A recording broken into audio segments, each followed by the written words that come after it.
그때 색깔이 자꾸 지금 나니까요. 2년 전에 3년 전에 느낌이 네. 현대차 시가총이 로켓처럼 지금 올라가고 있습니다. 100조 가깝게 하루 만에 이렇게 올라갔는데 거의 4년 동안요.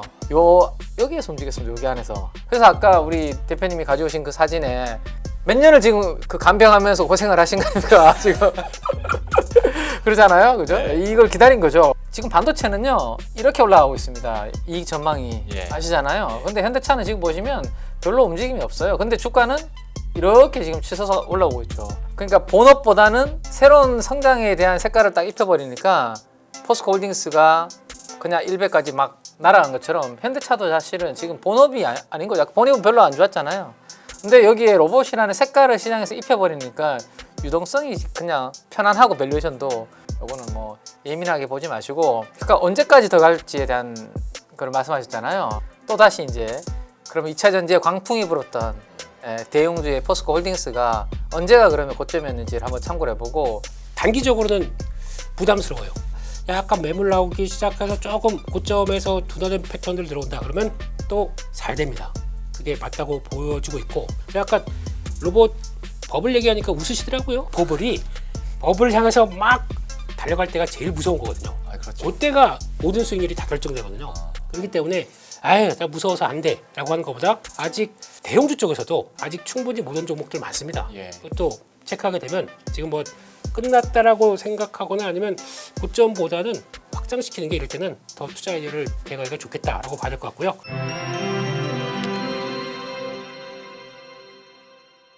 오늘 시장 총평 한번 짧게 먼저 들어보고 이제 자세한 분석 해보도록 할 텐데, 앞에서 오프닝에서도 잠깐 얘기는 했는데 올해 들어서 처음으로 주식 투자하신 분들은 오늘 단 한 번도 하락하는 코스피를 본 적이 없는 거거든요. 그냥 계속 올라가고 있습니다. 원래 이런가 보다 싶으실 수도 있을 것 같은데 뭐 언제까지 오를지 모르겠습니다만은 지금의 이런 상승 흐름들 어떻게 보고 계신지 팀장님께서 먼저 총평 한번 드리겠습니다.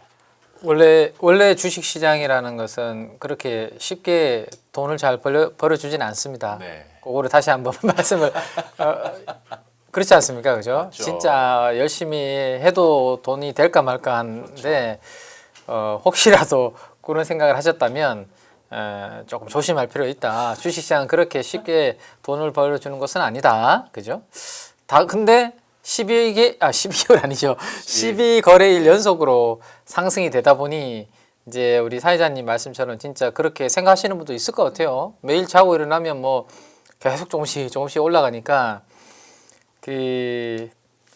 원래 이제 1분기 정도 안에 한 5천 정도는 가능하지 않을까라는 생각에서 이제는 시장에서 똑같은 앞에 1은 1인데 1월달 안에 이제 되지 않겠어라는 생각을 막 이야기를 하시니까 또 왠지 또 조심스러워지고.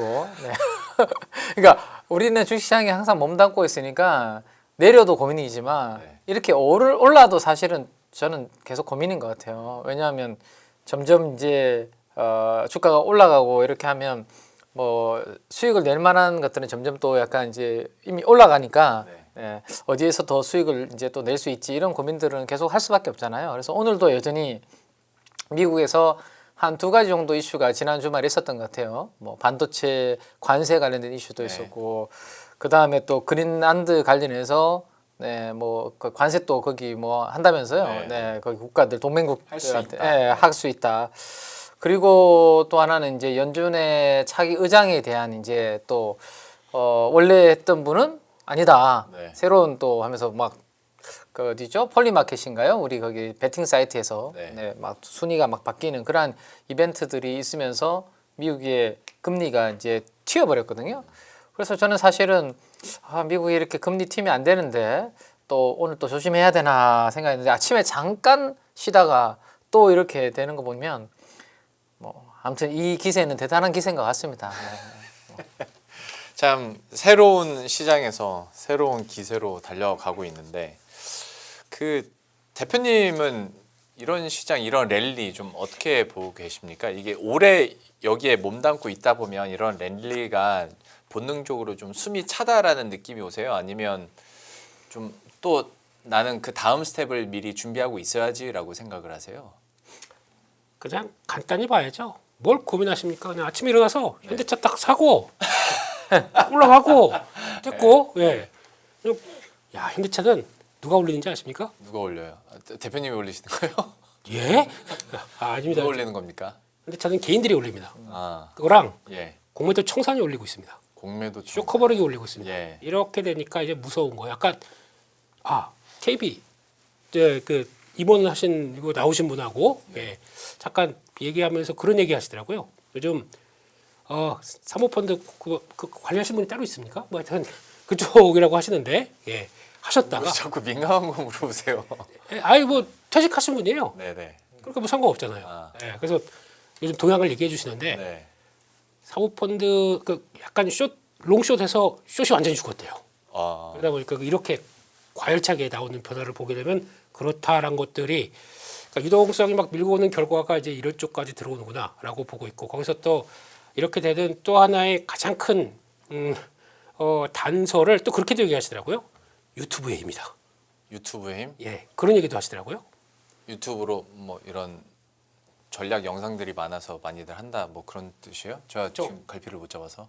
정보도 많아졌고 아, 예전 같은 경우는 저희가 이제 정보를 접할 때 네. 증권사 리포트나 아니면 투자 전략 이런 쪽으로 많이 또 신뢰를 하면서 들어왔던 게 그렇죠. 코로나19 때부터 그 초기에 약간 좀 그러더니 그때부터 그렇죠. 이제 많이 발생했던 유튜브 여러 가지 채널들이 오히려 좀 다양화된 아, 의견들이 나오다 보니까 그런 쪽에서 개인들도 많이 스마트해졌다 그런 쪽으로 얘기를 하시는 것 같더라고요. 그래서 텔레그램으로 활용하시는 분들도 진짜 많더라고요, 개인 투자자분들. 그만큼 과거보다 그러니까 이게 모르겠어요. 이게 그래서 이게 지금 꼭지냐 아니냐 이런 건 노려할 필요가 없을 것 같아요. 네, 네. 예. 근데 그런 거보다 그만큼 저희가 좀 많이 공부도 하고 스마트해지다 보니까 이제 시장의 결을 막 만들어가는 모습들이 나온다. 이것도 참 특이한 것 같고요. 결론적으로 보면 그런 느낌은 들어요. 로봇이란 게 제가 AI가 버블을 만든다는 얘기 많이 했었잖아요. 네. 로봇이 먼저 버블을 만들어가는 과정 이렇게 개인적으로 생각을 하고 있습니다. 아하. 그런데 네. 이런 데서 절대 안 끝나고요. 네. 그러니까 다 기억해 보시게 되면 그거 있죠. 이렇게 피날레를 막 만들 때가 가장 강력하고 셉니다. 네. 그럼 지금은 뭐가 나오냐면 로봇도 확산이 나옵니다. 네. 지금 안 간 거 되게 많아요. 아직까지 네. 로봇 쪽에서 안 간 거라고 하게 되면 이제 보면은 센서도 안 갔습니다. 네. 카메라도 안 갔어요. PCB도 안 갔어요. 네. 로봇에 이것도 들어가잖아라고 할 때 그때가 이제 무서운 거죠. 그래서 막 피날레식으로 움직일 때가 그런 때가 무서운 거죠. 그래서 일단은 그냥 마음을 열고 보겠다 그렇게 봐야 될 것 같습니다. 네. 그러면 현대차가 막 15%, 16%막 이렇게 여러 번에 걸쳐서 오르는 것도 그냥 열린 마음으로 지금 받아들이기만 하면 되는 거겠죠? 다친 마음으로 보면은 포부만 느끼는 거죠. 그래요. 그러실 필요는 없고요. 예, 현대차 못 샀다고 그래서 현대차 아니면은 주식 못 하는 것처럼 그렇게 되실 필요도 전혀 없습니다. 네. 나머지 여러분들 갖고 계셨던 게 솔직히 삼성전자에서 잘 끌어왔었어도 꽤 괜찮은 매매 하신 거예요. 아, 그럼요. 너무 거기다가 올라가는 거 보고 내가 왜 저걸 못 샀을까라고 대입하는 거는 그냥 시장에서 하는 얘기고 네. 그리고 또 의외로 지금 시장 반응들은 이렇게 모르겠어요. 지금 4,900선이잖아요. 되게 차분해요.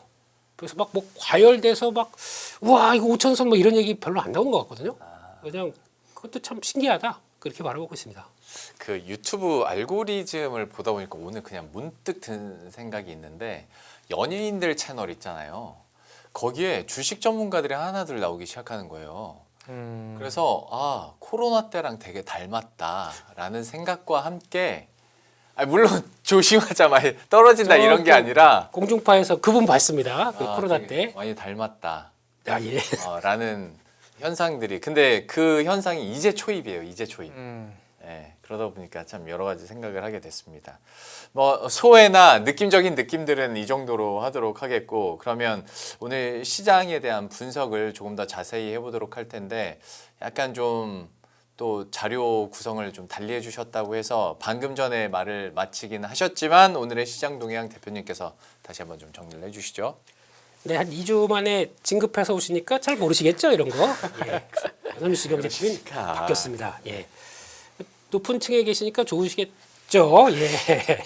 그렇습니다. 무슨 말씀하시는 거예요 지금? 축하드린다고 있고 영전 아닙니까 영전. 예. 그래서 오늘의 시장 동향을 보게 되면 일단 미국 증시는 아까 우리 팀장님이 잘 말씀해 주셨고 예. 아시아 증시 보니까 일단 또 오늘 다 좀 빠지는 분위기였습니다. 그리고 장중 내내도 좀 축 처지는 분위기. 특히 오늘 일본도 보니까 이제 중요한 해산 얘기 나오기 결정이 네. 되고 하다 보니까 좋은 얘기인데 주가는 미리 올랐다고 해서 약간 좀 묵직해지더라고요. 원래 이게 일반적인 케이스죠.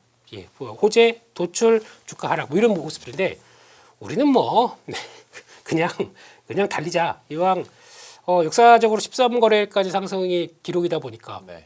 뭐 내일까지는 올라가. 사거리 찍고. 예, 그 욕심도 크시다. 예, 그렇습니다. 예, 그래서 아무튼 예, 이번 주 또 미국 시장이 휴장이에요. 네. 얘가 또 뭐 힘내면 할 수 있겠죠. 그런 쪽에서 중국은 또 반등을 장중에 좀 잠깐 했고요. 또 특이한 거는 원래 지금 12거래일 상승하면서 가장 시장의 주역은 기관이었습니다. 네. 이기는 엄청 많이 말씀드렸어요. 그래서 그 약간 눈치 보다가 9시 반 10시부터 기관이 훅 들어오게 되면서 주가 올리고 또 오늘은 기관 외국인 다 팔더라고요. 오전에는. 그래서 좀 힘 빠지나 싶었더니 외국인들이 옷장에 현물 선물 다 매수가 들어오면서 이게 정확하게 보면은 되게 혼조가 되어 있습니다. 신규 공매도도 있고 대차장고 들어서 신규 공매도도 있고 네. 쇼커버링도 있고 같이 맞붙더라고요. 참 특이한 현상인 것 같고 그리고 워낙 약세 가고 있고 국제 유가는 하락하는데 이걸 잘 보시게 되면은 요즘 그 미국에 여러 가지 노이즈가 있다 보니까 지금 분위기는 유동성으로 위험 자산과 관련된 유동성에 연관된 자산들은 지금 이제 원자재도 빠지기 시작하고요. 네. 그리고 또 비트코인이나 가상화폐들도 정체를 보입니다. 그렇다는 얘기는 예상만큼 연준의 노이즈가 얼만큼 또 커질 것이냐라는 쪽들에 대해서도 약간 좀 시장은 좀 경계하고 있고 오늘 아까 또 오다 보니까 지금 CNBC에서는 계속 그린란드 얘기만 하고 있더라고요. 예, 그래서 덴마크한테 지금 100년 전에 약 100년 전에 버진 아일랜드를 산 기억이 있습니다. 2,500만 달러인가? 네. 네, 그렇기 때문에 이거는 최악의 케이스는 안 갈 거고 뭐 그런 거래가 나올 것이다라는 얘기하시는 분도 있더라고요. 그렇게 되면은 그나마 조금 난데 지금 분위기는 계속 노이즈가 있다 보니까 거기서 또 투자 아이디어는 있습니다. 네, 여기까지 하겠습니다. 예. 그러면 지금까지 오른 거에 대한 포인트들이나 현상들은 얘기를 해주셨는데 변수에 대해서 그 중요도를 어느 정도 가늠하는지는 한번 팀장님께 여쭤보겠습니다. 앞에서 팀장님께서도 뭐 관세랄지 지정학적 이슈에 대해서 얘기를 해주셨고 뭐 그린란드도 있고 연준 의장과 관련된 노이즈들도 계속 좀 이어지고 있는 상황인데 이게 시장에 직접적인 좀 하락 변수로 작용할 것인지 아니면 이것도 결국 타코 혹은 한 순간에 그냥 이슈로 끝날 것인지에 대해서는 그 중요도나 무게감 팀장님께서 어떻게 판단하고 계세요? 일단은 시장이 이제 안 올랐을 때는 이제 괜찮은데요. 네. 시장이 생각보다 가파르게 빨리 이렇게 오르잖아요. 지금 올 때는 뭔가 하나 이슈가 생겼을 때는 뭐 약간의 변동성 요인은 저는 될 수 있다라고 생각을 하고 있습니다. 지금 유럽 오늘 미국은 휴장이고 네. 유럽은 이제 개장을 했는데 1%대 초에서 1% 중반대 지금 하락으로 지금 움직임이 나타나고 있더라고요. 근데 이제 오늘 제가 이제 하나 가져온 자료는 연준 의장과 관련된 그냥 요거 하나 가져와 봤습니다. 왜냐하면 제가 개인적으로 조금 조심하고 있는 것 중에 하나가 이제 금리 부분입니다. 네. 왜냐하면 금리 인하에 대한 기대감으로 인해서 시장이 좀 올라온 부분이 있고, 그다음에 이제 우리 지금 최근에 주도주 중에 하나가 이제 성장주들이잖아요. 네. 로봇 오늘도 보니까 우주 항공 관련된 종목들 수급 좀 들어오고 했는데 그 종목들은 아무래도 지금 이제 수급으로는 강하게 움직이지만 실적 시즌이나 뭐 실적 기반에서 밸류에이션을 이렇게 논하게 되면 사실은 조금 뭐라고 이제 하방이 좀 뭐 어디에 뭐 닫혀 있다라고 말을 하기는 좀 어렵죠. 자산 가치가 크게 있는 것도 아니고 실적 베이스가 있는 것도 아니고 그러면 이제 금리라는 변수에 좀 민감하게 반응할 수밖에 없는 그런 이제 테마주로 네. 성장주라고 봐야 되는데 연준의 의장과 관련된 요 부분은 사실은 이 금리를 좀 예민하게 만들 수 있는 부분이라서 간단하게 한번 설명을 드려보면 예. 일단은 이제 작년 10월부터 계속 그 1위 후보로 달리던 분이 계셨죠. 그 뭐 이분이었습니다. 그죠? 네. 햇셋이라고도 하고 햇시시라고도 하시더라고요. 케빈 햇시. 네. 이분이 이제 원래는 트럼프 대통령의 뭐 뭐 최근이죠, 뭐. 채권이고 거의 뭐 하라는 대로 할 것이다. 네, 요것 때문에 뭐 분위기가 그랬는데 지난 주말에 이제 폴리마켓에서 최하위권, 그러니까 후보군 중에 확률적으로 최하위권으로 떨어지는 이벤트가 만들어졌는데 트럼프 대통령이 이러한 이야기들을 했습니다. 그냥 백악관 국가경제위원회 거기에 위원장 자리에 계속 두는 게 좋겠다. 왜냐하면 이제 경제 정책적인 측면에서 같이 이렇게 뭔가 하고 있는데 갑자기 그분이 자리를 비우게 됐을 때의 그 단절. 그리고 두 번째는 시장에서 이분을 별로 안 좋아하는 것 같은. 예, 왜냐하면 너무 예스맨 이제. 네. 그러니까 연준은 어쨌든 중립이고 독립성이 있는 그러한 중앙은행인데 트럼프에 따라서 좌지우지 되지 않겠냐라는 것 때문에 이분이 되면 오히려 시장이 너무 휘둘릴 것 같다라는 것 때문에 불안해하는. 요것 때문에 시장을 신경 쓸 수밖에 없는 거죠, 트럼프 대통령도. 네. 그래서 조금 쉽지 않을 것 같다라는 이야기를 했습니다. 그래서 아무리 이제 내가 지명을 했지만 베센트 재무장관 과거의 지명자는 인정받고 시장에서 충분히 그분의 입김이 통하고 있고 잘 되는데 이분은 뭔가 카리스마와 독립적인 정책 운영 능력에 의문 퀘스천이 붙는다. 그래서 이제 이 주말 사이에 새롭게 부각이 된 분은 또 다른 이제 캐빈 중에 한 분인 되게 젊으신 분이네요. 네, 앵커님처럼 되게 젊으신 분인데 왜요 또? 무엇보다 예? 아유, 사갔어요? 예예. 아유, 죄송합니다. 부장님, 죄송합니다, 부장님. 아유, 예. 아유. 아니 뭐 되게 어디 높은 데 가셨어요. 저는 잘 몰라가지고 되게 지금 깍듯하게 그거 보면 한 예. 장관급 그러니까 어디 올라간 줄 어디 금융수장으로 가신 거 아니시죠? 어이, 우리 팀장님급 동등하게. 야 나이도 젊으신데 4대 금융사. 와. 이렇게 루머가 생성되는 거를 가만히 있으면 되더라고요. 되나요? 현대차 되십니까? 굳이 반박은 하지 않고 계속 그냥 해주세요. 예예예. 그래서 같은 케빈 형제인 워시 이분이 이제 그러면 거의 뭐 51% 확률로 확 뛰어오른 거죠. 예. 근데 이분의 특징은 최연소 연준 이사였고 그다음에 제가 걱정하는 부분 중에 하나는 이분은 강력한 매파 성향을 가지고 있는 거예요. 비둘기적이지 않고 그리고 에스티 로더라는 우리가 쓰는 화장품 브랜드 있잖아요. 거기에 상속녀의 남편분이다 보니까 이 부분의 성향은 자리에 별로 연연하지 않네. 집안 환경이 워낙 좋고 하니까 자기 할 말을 하고 자기 주관대로 좀 밀어붙이는 그런 스타일이다 보니까 지금 시장에서 좋아하는 이러한 부분들에 대한 반대를 하시는 스타일이거든요. 네. QE도 싫어하고 그다음에 비둘기파 이런 것도 과거에도 인플레이션에 대해서 상당히 좀 예민하게 생각하시는 분이다 보니까 QE, 비둘기 양적 완화, 금리 인하는 어쨌든 인플레이션을 자극할 수 있는 요인들이잖아요. 그러다 보니까 그런 것들은 별로다. 그리고 일기 때도 트럼프 대통령의 관세 정책에 대해서 상당히 강도 높게 비판을 한 케이스가 있다 보니까 뭐 그게 너무 집안이 좋아서 그런지는 모르겠지만 어쨌든 매파다. 이분이 부각이 되면서 이제 지난 금요일 날 미국 증시에서 뭐 2년물도 그렇고 10년물, 20년, 30년물 다 금리가 위로 튀었고 10년물 금리는 4.24까지 튀어버렸습니다. 그래서 저는 4.2는 좀 안 넘어섰으면 좋겠다라고 생각을 최근에 하고 있었는데 뭐 툭 튀어넘으면서 아무래도 워시는 시장에서 기대하는 금리는 잘 안 내려줄 가능성이 있다. 금리가 내려갈 룸이 좀 작지 않을까 이분이 되면 이런 생각들을 시장에서 좀 하게 된 것 같습니다. 그리고 마지막으로 한 분은 이름이 리더시네요. 네, 이름이 리더인데 지금 블랙락의 글로벌 채권 CIO.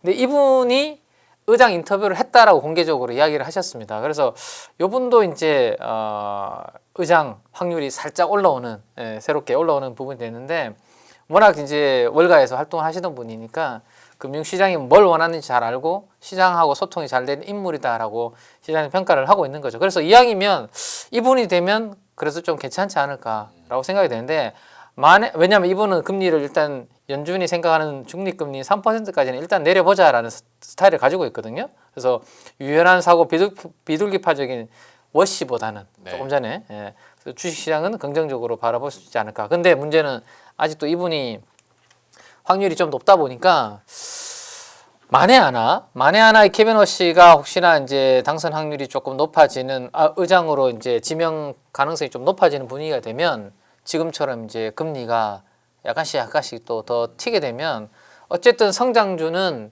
그러니까 PER은 금리하고는 역액관계거든요. 네. 금리가 높아지면 PER은 떨어지고 금리가 낮아지면 멀티플은 우리가 시장에서 더 주게 됩니다. 그죠? 그래서 역액관계를 가지고 있기 때문에 지금 당장은 워낙 아까 말씀하신 것처럼 개인 투자분들의 유동성이 워낙 풍부하고 90조 원에 달하는 예탁금에다가 지금 기관 쪽에서는 우리가 개인 투자분들이 ETF 열심히 하시잖아요. 네. 그 돈들이 지금 금융 투자에서 시총 종목들도 사고 이러다 보니까 수급이 좋아서 괜찮은데 어느 순간 이제 다들 이제 낙관에 빠져 있고 성장주들이 취해 있을 때 이런 부분들이 부각이 되면 또 이제 단기적인 변동성 요인은 될 수 있거든요. 지금 당장은 아니니까 뭐 그렇게 뭐 미리 준비하실 필요는 없겠지만 어쨌든 금리가 여기서 계속 좀 튀고 케빈 워시의 가능성이 높아질 때 시장이 약간은 좀 변동성이 있을 수 있다 정도는 좀 염두를 좀 해두시면서 이 시장의 랠리를 좀 즐기시면 어떨까 뭐 그렇게 말씀을 좀 드리고 싶습니다. 연준 의장 후보들의 면면에 대해서 또 분석을 해주셨고, 그러니까 또 주말 사이에 나왔었던 뉴스들 보면 케빈 워시도 그러니까 예전에 매파적인 성향 때문에 시장이 또 걱정을 하다가 또 한쪽에서는 이제 그 정도는 아니고 이제 다소 매파적이지라고 또 말하는 사람들도 있던데, 어쨌거나 이게 정치적인 이슈와 워낙 혼재돼 있는 이벤트다 보니까 이거는 한번 또 여기에 따라서 시장의 반응을 한번 계속 보셔야 될 것 같습니다. 어쨌거나 주요 변수로 연준 의장에 대한 이야기들을 또 팀장님께서 해주셨고, 대표님께서는 그러면 우리가 종목 얘기 조금 더 세세하게 해보기 전에 오늘 장에서 어떤 종목들이 상승 하락했는지도 한번 봐주시면 그 안에서 이제 종목별로 얘기 한번 나눠보도록 하겠습니다. 오늘의 상승 하락 업종들에 대해서도 한번 정리를 해주시겠어요? 이걸로 시작하죠. 이거 또 어디서 오셔서? 현대차 주주님들의 이제는 주주님들입니다. 예. 한때 현대차 30만 원 언제가? 라고 해서 다 많이 돌아왔던 내용들이 이제 점점 이제 금팔찌까지 짜셨네요. 네. 축하드립니다. 축하드리고 감흥이 없으. 아 이거 안 갖고 계시네. 안 갖고 계셔. 저는 일단 못 갖고 있고. 예. 그런데 저는 저에서 오히려 저 할아버지보다 네. 저희 옆에서 이렇게 이거 해주는 분이 더 대단하네요. 이거 못하다가 결국 48만 원대까지 기다려서 금팔찌 짜는 거잖아요. 무슨 소리입니까 그게? 간병을 계속 하신 걸 그렇죠. 이야기하는 거죠. 네, 간병을 계속 하셔가지고 네. 인내를 갖고 간병을 그러니까. 하시다가 결국 잘 되신 거잖아요. 다 상속받겠다 이분이. 뭐 아무튼 예. 근데 되게 특이한 현상은 그러니까 지금 현대차 그러니까 지금 로봇 관련된 ETF가 우리나라에 대표적으로 3종이 있습니다. 3종이 있는데 거기서 현대차가 코덱스 관련된 것만 거기만 들어가 있어요. 2%밖에 안 됩니다. 그러니까 현대차가 아직도 로봇 밸류를 충분히 받았냐? 그래서 그들이 편입했냐? 아직 안 들어가 있어요. 그래서 이제 자동차 ETF가 엄청 잘 나가요. 그러니까 그게 좀 되게 특이한 거죠. 합니다. 예, 지금 분위기는 로봇 쪽으로 밸류를 끌어올리는데 이쪽들은 여기 편입이 안 돼 있고 네. 그러면 오히려 지금 가장 많이 편입된 게 뭔지 아세요? 뭔데요? 오토에버입니다. 오토에버. 오토에버랑 레인보우 로보틱스 막 이런 것들 들어가 있 집중 순위와 그렇게 들어가 있다 보니까 좀 특이하고 또 보다 보니까 네이버 다 들어가 있어요. 근데 뭐 이렇게 안 오르나? 로봇 이런 느낌도 있는데 뭐 그런 생각이 들어서 네이버 참 난이도 까다로운 종목이다라고 봐야 될 것 같고 그런 쪽에서 상승 업종을 보게 되면 뭐 자동차 로봇은 오늘 다 있다 한쪽이고 로봇 쪽도 계속 이제 여기서 쉽게 안 빌리고 현대차 버텨주고 그냥 나머지가 큰 이제 자 다음은 뭐라고 하게 되면 확산이 나옵니다. 요거는 또 잘 체크하고 보셨으면 좋겠고요. 네. 방산 우주항공 요것도 다음 때 약간 성장주 쪽에서는 보셔야 될 것 같아요. 왜냐하면 아르테미스 2호가 네. 1974년인가요? 71년인가요? 그때 처음 발사된 그 아폴로죠. 그리고 이번에 두 번째 들어갑니다. 그러면 2월 2일부터 연료 주입이 시작돼요. 그래서 2월 6일 날 발사가 이제 언제 될 것이냐 이렇게 딱 되겠는데 이게 또 패권의 또 하나의 중요한 역할이고 또 역사적으로 참 뭐 거의 뭐 한 몇 년 만입니까? 70년 만 만나요. 50년 만에 그 변화가 되기 때문에는 시장에서 관심이 높겠죠. 성장주에 대한 관점입니다. 그렇게 되면 거기서 또 여기서 중요한 게 한국의 우주항공 한국의 위성이 거기 탑재됩니다. 같이 가요. 그러면 요거 봐라라고 할 수 있는 모멘텀도 있기 때문에 계속 또 일단은 우주항공 쪽도 체크하는 게 맞겠다라고 봐야 될 것 같고요. 2차 전지 오랜만에 올라왔어요. 요게 중요한 겁니다. 요게 왜 올라왔냐면 오늘 강한 2차 전지 쪽에서 핵심적인 게 이 스페셜티 케미컬입니다. 그런 얘기 한번 잠깐 드렸었죠. 2차전지도 이제 로봇 밸류 왜 못 주는 건데라고 했는데 먼저 밸류 줄 만한 게 전고체 배터리가 툭툭 올라오기 시작합니다. 그런 네.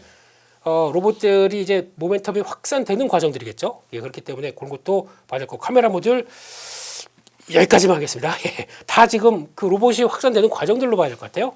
그다음 원자력 또 강한 모습들이고 원자력은 오늘 보니까 또 원자력과 관련된 로봇 쪽이 또 강하고요.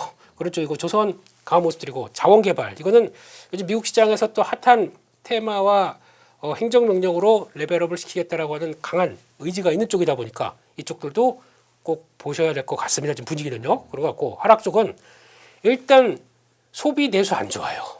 은행 유통 이제 좀 차별하는 모습들이고 인터넷 콘텐츠 아까 잠깐 말씀드렸지만 별로 분위기 안 좋고 바이오 쪽도 이게 금리 변수는 아닌 것 같고요. 이제 앞으로 그렇게 될 것 같습니다. 이제 코스닥에서 이제 알테오젠이 넘어가게 되면 코스닥에 총 차지하는 비중이 5% 정도 됩니다. 예. 그렇게 되면은 이번에 보니까 의외로 레인보우 로보틱스가 시가총액 한 5위권 있다가 이제 치고 올라오기 시작합니다. 지금 현재 한 10조대에서 거의 각축전을 벌어지고 있는데 여기서 이제 바이오주가 약간 좀 주춤한 모습들이지만 그렇다고 해서 모멘텀 꺾이는 건 일단 아닐 것 같고 그냥 제가 보기엔 금리보다는 성과가 제일 중요할 것 같아요. 그래서 나 뭐 알테오젠이 물론 뭐 이번 주 빠르면 이번 주라고 그랬죠. 뭐 10개 회사 중에서 뭐 하나랑 또 계약한다라는 것들이 있다 보니까 거기서 나오는 것과 똑같이 연결돼서 뭐 하나 움직인다. 그러면은 같이 정체된 만큼 변화는 나올 수가 있는데 그런데 의외로 또 고민도 많아요. 요즘 보면 그냥 그런 쪽인 것 같아서 일단 이쪽도 시장이 어떻게 받아들일지는 좀 봐야 될 것 같습니다. 2차 전지 잠깐 얘기를 해주셨으니 오늘의 2차 전지나 또 전고체 배터리 쪽으로의 급등 흐름들을 좀 유의미하게 봐야 되는 상황입니까? 그러면 유의미보다 로봇 밸류의 확장. 나도 거기 들어갈 수 있다라는 쪽으로 봤을 때 그래서 장기 공급 계약들이 꺾이다 보니까 장기 실적에 대해서는 이 올라가는 각도가 이제 밋밋하게 바뀌었겠죠. 예. 그런 쪽에서 일단 지금부터 그건 그거고 근데 지금 당장은 ESS로 실적 방어를 한다라는 예. 쪽에서 나왔을 때 또 가장 핵심적인 게 리튬 가격이잖아요. 리튬도 그러니까 요즘 우라늄도 이제 쭉 차트 보게 되면 이렇게 했다가 턴에서 좀 약간 저항대 돌파하고 나가기 시작합니다. 네. 이런 쪽의 모습들이 나오게 되면 그런 관점 쪽에서 좀 원자재 뭐든지 또 챙겨보는 분위기이기 때문에 그런 쪽에서 하나 리튬도 그렇게 나가기 시작하게 되면 하나의 변수가 나와서 그러면 지난번에 말씀드렸지만 요게 또 성과가 약간 딜레이된 프로젝트도 다 끌고 올라간다라고 하게 되면 분위기는 나쁘지 않을 거고 그런 쪽에서 일단 그게 어딥니까? 그거라도 좀 올라와줬으면 좋겠어요. 예, 뭐든 잡고 맞아요, 맞아요. 네, 2차 전지도 좀 그러니까 또 시총 상위 쪽이에요. 그러니까 지금 LG에너지 솔루션이 오늘 역전당했습니다. 현대차한테. 그러니까 지금 다 밑에 있는 회사들 목표가 LG에너지 솔루션이 타깃이다 그러고 막 움직임이 나오기 시작하는 것 같아요. 그럼에도 불구하고 무슨 소리 하고 또 수성을 하게 되면 또 여기서 또 엎치락뒤치락 하겠죠. 3, 4, 5, 6 시총 여기서 또 왔다 갔다 하는 것 같아요. 네. 그래서 또 어떤 모멘텀으로 내가 올라가느냐 마느냐 이것도 또 봐야겠죠. 의외로 삼성전자 우선주도 어디서 각축점 벌이고 있어요. 잘못하게 되면은 반도체 쪽 힘내면은 다 1, 2, 3이 반도체가 돼버릴 것 같아요. 잘못하게 되면. 네. 잘하게 되면인가? 네. 잘하게 되면 네. 모르겠습니다. 화이팅. 그러니까 애매하네요. 네. 네. 끝이에요. 빨리 끝이에요. 알겠습니다. 끝내주세요. 예. 알겠습니다. 네.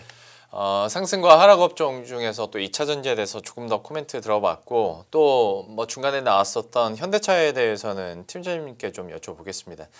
이제 어느덧 로봇 대장주가 돼 있습니다. 피지컬 AI의 가장 큰 수혜주. 네. 현대차가 급등을 했고 이제 시총 100조 원을 바로 눈앞에 두고 있는 상황인데 현대차에 대해서 어떻게 보시는지. 사실 기아도 오늘 12% 급등을 했고 시총은 66조 원까지 지금 올라와서 두 개 합치면 이제 164조 원까지 가고 있습니다. 앞으로의 향후 흐름들이나 투자 포인트들 이게 그냥 한 끗 차이거든요. 포모로 치면 이제 접근 못하는 거고. 근데 이제 로봇주로서의 리레이팅이라고 생각하면 지금도 늦지는 않은 건데 어떻게 봐야겠습니까? 이렇게 뜸들이시는 거 보니까 네. 쉬운 상황은 아니군요. 그렇죠. 네, 손에 땀이 납니다. 조금 전까지만 하더라도 뽀송뽀송했는데 손바닥이 그 질문과 함께 손이 촉촉해지고 있습니다. 네. 네.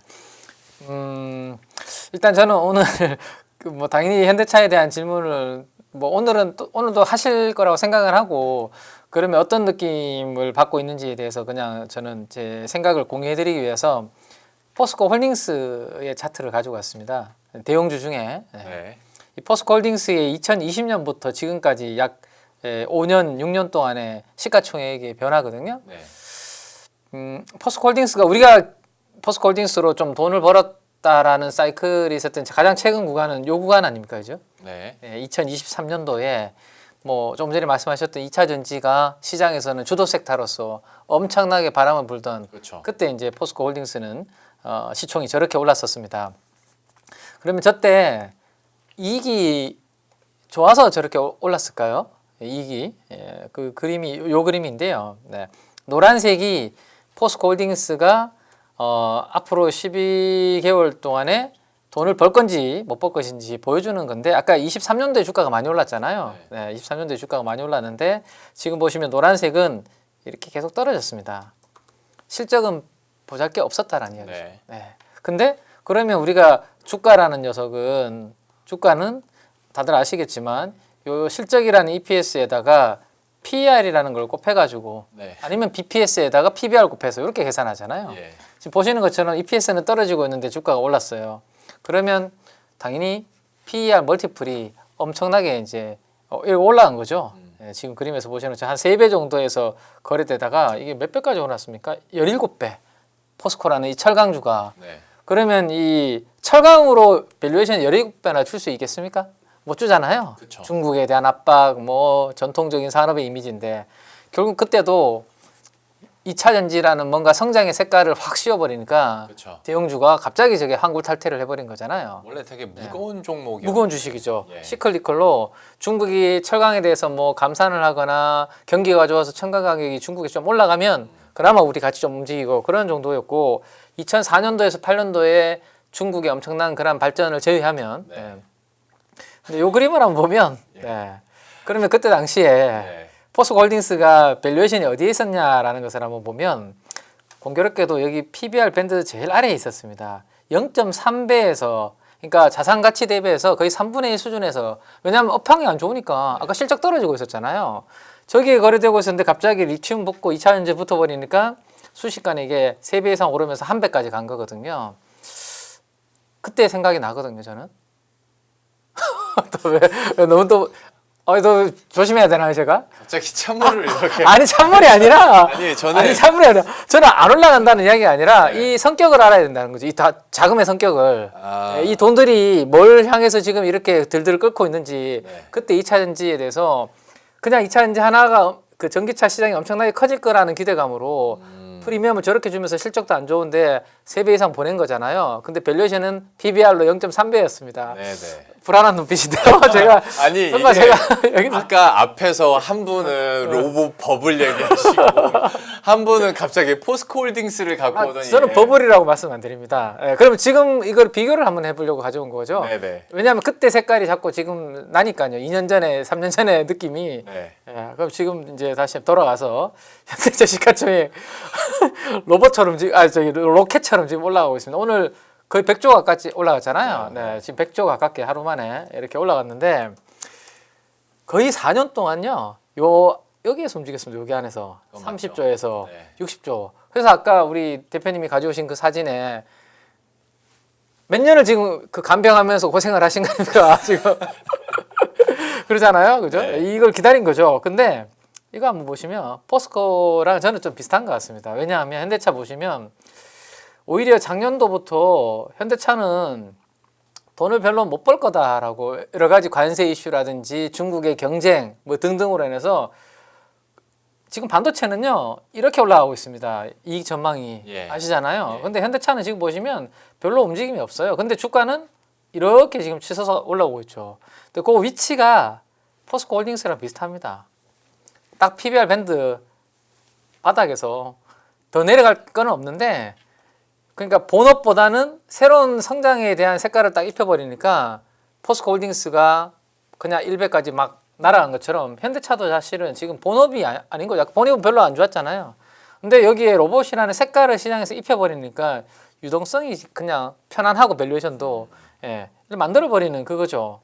근데 제가 요거는 그냥 참고입니다, 진짜. 요거는 뭐 예민하게 보지 마시고 아까 언제까지 더 갈지에 대한 걸 말씀하셨잖아요. 궁금하죠. 예, 궁금하잖아요. 사실 네. 많은 분들이 어디까지 더 갈지에 대해서 그러니까요. 네. 뭐 소나타 얼마나 더 팔아서 어디까지 올라갈까를 생각하는 게 아니라 이제 로봇주 로봇으로 보니까 사실은 가늠하기가 좀 어렵죠. 그러면 또 다시 이제 그러면 2차 전지에 광풍이 불었던 대형주의 포스코 홀딩스가 언제가 그러면 고점이었는지를 한번 참고를 해보고 그다음에 이제 에코프로까지도 제가 한번 체크를 해드리면 빌드업 시나리오가 영 한쪽으로 치우치는 아니에요. 것 같습니다. 아니요, 전혀요. 예. 거래대금을 잘 보셔야 됩니다. 이 거래대금 차트인데요. 전체 코스피 전체 거래대금이 있을 거 아니에요. 그죠? 지금 20 몇 조 막 거래대금 이야기하잖아요. 네. 이렇게 테마가 한번 강풍이 불 때 이 클라이막스와 그 정점을 우리가 느끼려면 그 한 종목이 그 시장에서 차지하는 전체 거래대금의 얼마 정도까지 올랐을 때가 고점이었는지를 한번 과거를 히스토리를 공부를 해보자는 거지. 예. 현대차가 여기 끝이라고는 절대로 저는 이야기를 안 하고 있습니다. 네네. 예. 그러면 제 기억으로는 23년도 7월 26일이 포스코홀딩스의 고점이었거든요. 예. 그때 코스피 거래대금 대비해서 포스코홀딩스의 한 종목의 거래대금이 차지하는 비중은 거의 25%에 육박하는 상황이었습니다. 한 종목이 전체 거래대금의 포스코홀딩스가 코스피 전체 와. 대비 거의 5%에 육박하는 거래대금이었고요. 저기 뒤로 가서 이거 한번 보시면 그때 당시에 같이 움직였던 게 에코프로 그룹주의 에코프로 대표적으로 가져왔는데 요거는 코스닥에 상장돼 있었던 거니까 코스닥 전체 거래대금 해서 그때 에코프로의 거래대금을 가져온 거거든요. 이때도 보시면 거의 비슷한 무렵에 그때 7월 말 뭐 하순이죠. 7월 26일이니까 그 전후에 거의 25%에 육박하는 와. 거래대금이 한번 터지고 그다음 이 2차 전지는 화려한 피날레와 함께 서서히 이제 고점이 낮아지는 그러한 그림이 나타났습니다. 그러면 현대차가 궁금하실 거잖아요. 그렇죠. 침을 지금 어느 삼키실 수준까지 올라왔을까 제일 그러니까 궁금하네요. 현대차가 결국엔 궁금하실 건데 현대차는 이렇습니다. 지금 시총이 워낙 덩치가 큰 종목이잖아요. 그래서 오늘 것까지 제가 한번 그려봤는데 지금 현대차는 코스피 전체 거래 대금 대비해서 약 12% 정도에까지 지금 올라오고 있는 상황이거든요. 네. 12% 정도까지 올라오고 있다. 그러면 옛날에 저렇게 이제 한번 본업이 별로 재미가 없는데 신성장 산업에 그 모멘텀이 붙으면서 시장의 주도 테마가 됐던 것을 감안했을 때 아직은 갈 길이 좀 남아있네 정도 생각해 볼 수 있는 게 하나가 있을 것 같고 그죠? 네. 그러면 6년 동안에 현대차가 시장에서 한 번씩 이렇게 굴곡을 보였던 구간을 정도로 내 혼자만 비교해 봤을 때는 여기 한 12% 정도 뭐 10% 위로 올라갔을 때가 한 번씩 약간의 좀 주가의 파동이 고점이 만들어진 적이 있었기 때문에 지금이 약간 또 그렇게 올라왔거든요. 그러면 이게 이제 과거에 그 2차 전지의 피날레의 그 정도의 거래대금까지 올라갈지 아니면 그 고유의 그냥 거래대금 정도로만 움직일지 그거는 이제 사실은 뭐 제가 함부로 예측할 수 있는 영역은 아닌 것 같고 어쨌든 이 색깔이 비슷하다라는 거죠. 본업은 별로 볼 게 크게 없는데 신성장 산업이 붙으면서 지금 저평가 밸류에이션에서 리레이팅이 나타나는 밸류에이션 저평가가 되는 거잖아요. 그때 과거에 이 피날레는 저 정도의 이슈가 좀 됐을 때가 마지막 좀 피날레였다 정도 한번 참고를 하고 이거는 뭐 또 각자 또 현대차나 현대차 그룹이나 로봇에 대한 고민이 필요하신 분들한테는 한번 케이스로 말씀을 드리겠습니다. 뭐 아니요. 결론은 원하십니까 혹시? 아니. 처음에는 제가 약간 빌드업이 희한한데라고 생각했다가 네. 수긍이 갑니다. 그러니까 물론 지금은 일일 거래 대금 그 총량 자체도 그때 당시와 비교하면 많이 커졌고 그렇죠. 지금은 아예 새로운 산업군이 개화하면서 나타나는 현상이긴 하나 또 포모 때문에 한쪽에 집중이 거래대금이 되다 보면 여기에 대한 경계는 또 필요하기 때문에 과거 사례들을 기점으로 얘기를 해주셨어요. 그러니까 뭐 현대차 쪽으로 일일 거래대금에서 한 5조, 6조, 7조가 몰리진 않겠으나 어쨌거나 현대차가 하루에 뭐 10% 중반대 막 이렇게 뛰는 흐름이 예전에 우리가 봐왔던 흐름은 아니니까 여기에 대해서는 좀 경계의 목소리도 충분히 필요했던 시점이었던 것 그리고 같습니다. 요거 하나만 말씀드리면 될 것 같은데요. 어쨌든 상반기는 뭐 이렇게 잘 간다고 했을 때 하반기에 어쨌든 본격적인 이제 양산기로 이제 로봇이 이제 진입을 할 건데 그렇다고 해서 양산이라고 해서 이게 막 100만 대, 1000만 대는 아니잖아요. 아직까지는. 네. 근데 어쨌든 지금은 기대감을 넘어서 하반기에는 로봇이 실제 우리 현장에 배치가 될 텐데 이렇게 투입이 될 텐데 그때 투입되는 로봇에 대한 평가가 예민하게 이제 왜냐하면 지금은 사실은 이제 앞으로 로봇 시대가 올 거라는 것만 있고 CES 가신 분들만 사실 눈에서 봤지 우리가 지금 옆에 뭐 보지는 못했잖아요. 근데 막상 이제 필드에서 이제 설치가 됐을 때, 와 이거 생각보다 진짜 이거 잘하네. 근데 야 이거 아직도 이거 갈 길이 멀었네. 이런 평가가 아마 이제 나타나기 시작하겠죠 하반기에.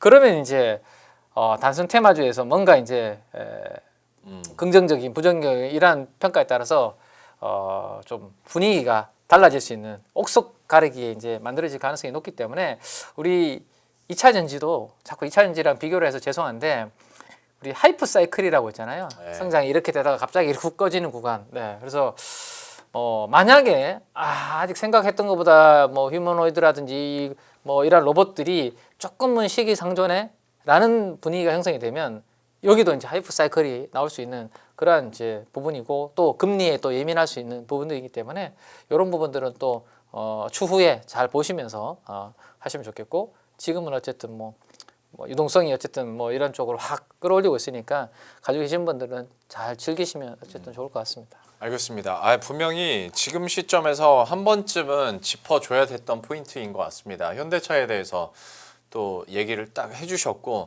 현대차 의견에 대해서는 대표님 의견도 한번 들어보고 싶습니다. 현대차의 흐름들에 대해서 좀 어떻게 주가 흐름들 보고 계십니까? 네, 이럴 때는 방향을 잘 잡아야 됩니다. 네, 아직까지 방향을 고점에 대한 인식으로 잡게 되면은 조금 힘들걸요. 시장은 계속 이쪽으로 푸시가 들어오는데 그렇기 때문에 일단 어떻게 해서든지 아마 단기적으로는 부담스러워요. 단기적으로 부담스럽고 거기다가 약간 매물 나오기 시작해서 조금 고점에서 둔화된 패턴들 들어온다 그러면 또 사야 됩니다. 그게 맞다고 보여주고 있고 게다가 또 오늘 강했던 이유가 그냥 뭐 아무 이유 없이 그냥 개인매수 들어와서 산 게 아니에요. 보스턴 다이내믹스 연내 IPO 상장 얘기가 나오면서 그러면 이제 가치에 대한 제보가 원래 보스턴 다이내믹스가 4년 동안 적자가 1조가 넘어요. 근데 그런 걸 가지고 그런 회사 가지고 이런 건 말도 안 되지라고 하게 되면 그냥 손 놓고 있는 겁니다. 그런 쪽에서 아마 그런 쪽에서 아마 지금 나오는 변화를 봤었을 때는 그렇게 되면은 이제 조금 더 빨라집니다. 지금 근데 잘 보시게 되면 왜 현대모비스가 생각보다 그렇게 강하지 못 가고 나머지가 더 강하게 되면서 현대차가 더 강하게 가는 이런 현상이 왜 나오느냐라고 봤을 때는 결국에는 현대모비스로 집중해야 돼요. 정의선 회장 입장으로는 그렇게 보면은 그거는 약간 눌러준 상황에서 나머지가 잘 평가돼서 나머지 글로비스 지분과 함께 다시 쭈르륵 들어오게 되면 지배구조가 완성이 됩니다. 네. 아마 지금 입장에선 모비스가 올라가는 걸 그렇게 썩 달갑지 않을 할 거예요. 그러니까 만약에 IPO가 구체화된다 그러면 전략이 다 바뀝니다. 그때부터는. 그래서 그렇죠. 지금은 현대차는 어떻게 하면 잘 조정받게 되면 들어가느냐 이게 가장 큰 핵심입니다. 그렇죠. 그래서 제가 아까 로봇 버블 얘기하니까 웃으시더라고요. 네. 요런 때가 제일 그렇거든요. 버블을 향해서 막 달려갈 때가 제일 무서운 거거든요. 그렇죠. 그때가 모든 수익률이 다 결정되거든요. 그렇기 때문에 그거를 나 무서워서 안 돼라고 하는 것보다 적어도 정리할 거 정리하고 어차피 100% 이상씩 다 났지 않습니까? 로봇에서 그렇게 되면은 원금 빼고 나머지만 갖고 좀 기다려 보시는 게 제일 낫죠. 그래야 그다음에 또 확장되는 과정으로 보게 되면 제일 낫겠죠. 그리고 아직 투자 아이디어가 대형주 쪽에서도 나 로봇 밸류 받아야 되는데 하는 쪽들 아직 충분히 못 온 종목들 많습니다. 그것도 체크하게 되면 지금 뭐 끝났다라고 생각하거나 아니면 고점보다는 확장시키는 게 이럴 때는 더 투자 아이디어를 대가기가 좋겠다라고 봐야 될 것 같고요. 단기적으로 많이 올랐죠. 그런데 그 과정들을 보시면 좋을 것 같은데 일단 HSBC에서 오늘 나왔던 내용들 한번 잠깐 보시게 되면은 다 알고 있는데 또 특이한 게 하나가 있습니다. 아직까지 증권사에서는 현대차 목표 의견 30만 원대 있습니다. 안 바꿨어요 아직도. 뭐 준비는 하고 있겠죠. 그러니까 진짜 끝까지 안 바꾸면 진짜 그거 의미 있는 건데. 지금 제가 알기로는 2개 증권사가 있는데 구시더라고요 아직까지요. 바꿀 예정이 없답니까? 모르겠습니다. 그럼 뭐 봐야죠. 이제 내일 아마 이런 HSBC 같은 이제 글로벌 IB마저 이제 조금 더 먼저 치고 나와서 58만 원 목표가 나오기 시작하면서 요게 되게 특이한 것 같아요. 목표 PR이 6.3배에서 11.4배로 애플카 이슈 당시 고점 수준까지 벌려놨습니다. 왜 이럴까요? 이게 실적 관련된 얘기라고 여기서 얘기를 하면 안 된다는 얘기를 지금 하고 있는데 저희는 자꾸 실적 밸류 따지고 있으면 안 됩니다. 이게 네. 로봇 밸류가 그 정도까지 끌려고 올 수 있는 쪽들이 나온다라고 봐야 될 것 같고 거기다가 이제 로봇 파운드리 관 이 얘기가 처음 나오기 시작해요. 파운드리로 들어온다 그러면 20배까지도 들어올 수 있겠다. 여기서 또 2배가요. 이런 쪽까지 시장에서 바라보기 시작하게 되면 근데 그거는 그냥 이제 약간 좀 영역을 넓히면서 그림을 그려간다라고 봐야 될 것 같고요. 그런 쪽에서 이것도 눈여겨봐야겠죠. 피겨 AI의 기업 최신 기업 가치를 벤치마크해서 피겨 AI가 지금 다 좋습니다. 휴머노이드 로봇 먼저 선보이고 끌고 간다라고 보여주고 있는데 지금 이게 대량 양산 체제를 갖췄느냐? 아닙니다. 그렇게 되면 그거에 대해서는 훨씬 더 현대차 보스턴 다이내믹스를 더 줘야겠죠. 그러다 보니까 그것만 같이 반영한다고 하더라도 20% 이상 상승 여력이 존재한다. 그러니까 지금 밸류가 지금 보스턴 다이내믹스가 지금 물론 지금까지는 뭐 조 단위의 누적으로는 실적이 안 좋았지만은 지금 딱 내봤더니 테슬라 쪽과 그리고 또 지금 미국의 북미 쪽에 나오는 휴머노이드 로봇과 경쟁할 수 있을 만한 충분한 조건이 됐다라고 생각하다 보니까 여기서 밸류가 막 다가오는 거죠. 그런 관점들은 오히려 차라리 현대차가 쌌으니까 좋은 현상이라고 생각합니다. 그러다 보면 거기서 이제 막 멀티플 정당화하는 얘기, 이게 가장 중요한 거겠죠. 네. 그렇게 되면은 그런 변화가 나올 수 있겠다라고 봐야 될 것 같고, 그쪽에서 뭐 나머지는 요거 한번 잠깐 보시죠. 환율 변동을 통해서 이익 추정 정치가 지금 왔다 갔다 합니다. 그러니까 얘가 아니고 이 친구들이 바라보는 거는 원화가 지금 약세에서 다시 강세로 갈 수 있는 상황들도 좀 염두를 하는구나라고 생각할 것 같아요. 그런 쪽인 것 같고 거기다가 또 실적은 오히려 그렇게 뭐 드라마틱하게 좋아지지 않는데 지금은 약간 개선되기 시작하는데 그 핵심을 이걸로 보더라고요. 그 하이브리드 쪽으로 보고 있고 이쪽에서 하이브리드가 성과를 내기 시작. 올해 보니까 제네시스 그리고 또 SUV 웬만한 거 다 하이브리드 내놓을 생각입니다. 그런 쪽에서 나오기 시작하게 되면 실적들은 업사이드가 나올 거고 그런 쪽에서는 기대감을 좀 키우는데 자동차 쪽 아까 보다 보니까 오늘 아예 그냥 그런 것까지 움직이더라고요. 너트 볼트 베어링 이런 회사까지 움직이기 시작해요. 거기 들어가는 거 아니야? 라고 하는데 네.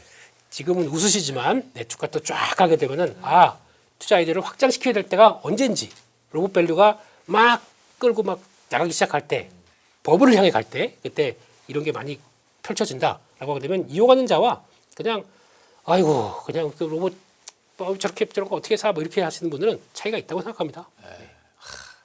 자, 오늘 하루의 스토리들만 보면 꼭 로봇이나 자동차 쪽 스토리 내러티브가 꼭 완성된 느낌처럼 있었거든요. 그러니까 뭐 피지컬 AI 관련된 종목들 급등을 하지, 거기에 들어가는 전고체 배터리 종목들 급등하지, 그 부품들 뭐 베어링까지도 급등을 하지 뭐 그랬는데 일단 단기간에 급하게 오른 거는 누구나 좀 느끼실 수 있는 부분이니까 여기에 대해서 좀 경각심을 가질 만한 자료들도 저희가 봤고 어느 부분에서 이게 오버밸류냐 아니냐의 판단을 할 수 있는 힌트들은 많이 나왔으니까 로봇이나 또 현대차를 보심에 있어서 좀 참고를 하셨으면 좋겠고 저희가 좀 긴 시간을 할애했으니까 다음 종목군으로 좀 넘어가겠습니다.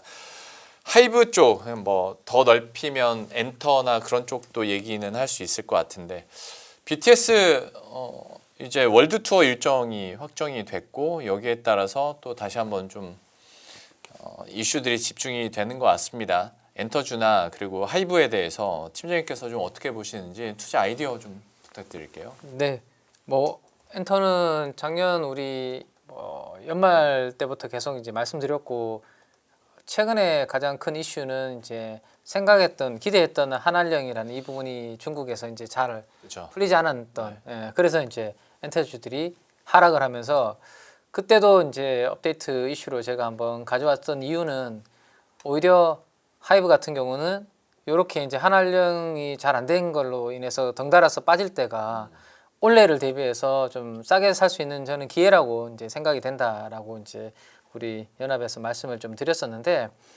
왜냐하면 이제 너무 뚜렷한 성장이 올해 보이기 때문에 그리고 중국이 없어도 된다라고 저는 계속 말씀을 드렸거든요. 네. 원래 중국에 대한 기대감이 이미 빠져 있는 뭐 거의 제외고 잘 되면 뭐 그냥 플러스 알파인 거고 중국이 없어도 미국 뭐 저기 유럽 뭐 일본 뭐 저런 쪽으로 해서 전 세계 중국 제외한 국가로 뭐 원래 공연하면서 성장이 보이는데 중국 때문에 기대감 원래 없는데 그것 때문에 같이 빠진다? 기회다 뭐 이런 부분이었는데 드디어 이제 3월 달 이제 컴백 공연 관련해서 그다음에 이제 본격적인 이제 공연 스케줄이 나왔는데 원래가 사실은 공연한테는 엔터한테는 조금 안 좋은 부분이에요. 왜냐하면 우리 스포츠 이벤트가 너무 많아요.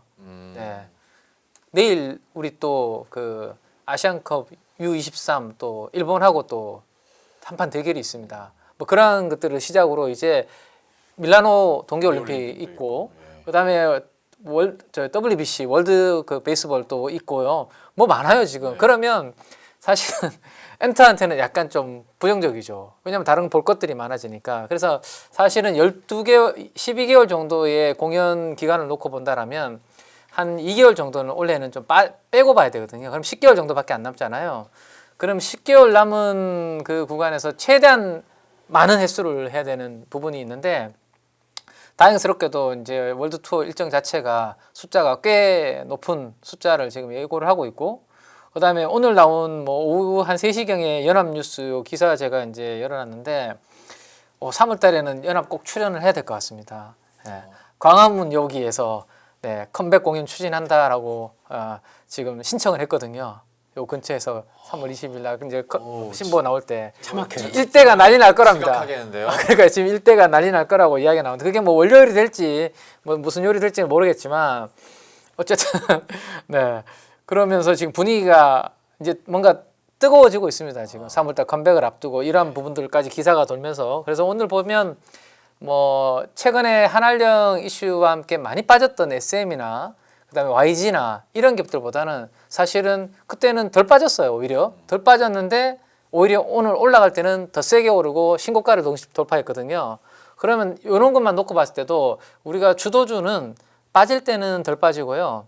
올라갈 때는 더 세게 오르는 것을 우리는 주도주라고 이야기하고 그 섹터에서 가장 강한 대장주라고 이야기를 하는데 올 한 해 하이브가 대장주가 될 가능성을 일단은 확실히 보여준 하루가 아니었나라는 생각이고 그러면 이게 이걸로 끝이냐 이제 막 스타트를 끄는 거라고 저는 생각이 되거든요. 이제 그러면 구체적인 공연 일정이 나왔기 때문에 애널리스트 분들은 티켓 가격 곱하기 모객수 해서 실적해서 밸류에이션 상향, 뭐 실적 상향해서 추정치 이제 목표 주가 상향 조정 이런 부분들이 이제 보고서로 서서히 이제 나오기 시작하겠죠. 네.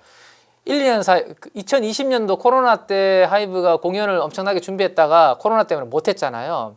그러면 약 5년 동안 물가 얼마나 올랐습니까? 그럼 티켓 가격도 그때는 예를 들어서 한 10만 원 했다면 이제는 15만 원, 20만 원 할 거거든요. 25만 원에서 네. 30만 원 얘기. 그러니까요. 예, 28만 원 책정했습니다. 28만 원도요. 그러면 이제 뭐 리포트에서요. 매출 단위 완전히 이제 레벨이 달라지는 거거든요. 그러면 이제 실적에 대한 부분들까지 감안하면 앞으로 스토리는 더 남아 있지 않나 뭐 이렇게 생각을 좀 하고 있습니다. 하이브에 대해서 또 긍정적으로 얘기를 해주셨고 어떻게 그 하이브나 엔터주에 대해서 김민수의 30초 합니까 오늘?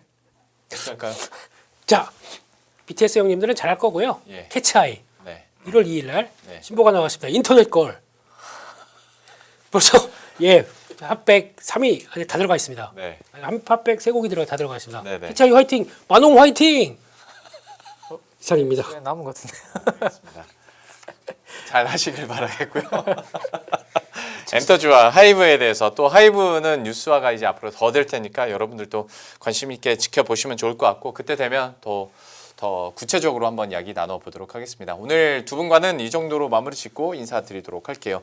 KB증권 프라임클럽의 민재계 팀장 레몬 리서치 김민수 대표와 함께했습니다. 오늘 말씀 고맙습니다. 예, 그럼 저희도 여기서 인사드리도록 하겠습니다. 오늘 하루도 고생 많으셨고요. 저희들은 내일 저녁 7시에 다시 찾아뵙도록 하겠습니다. 시청해주신 여러분 고맙습니다.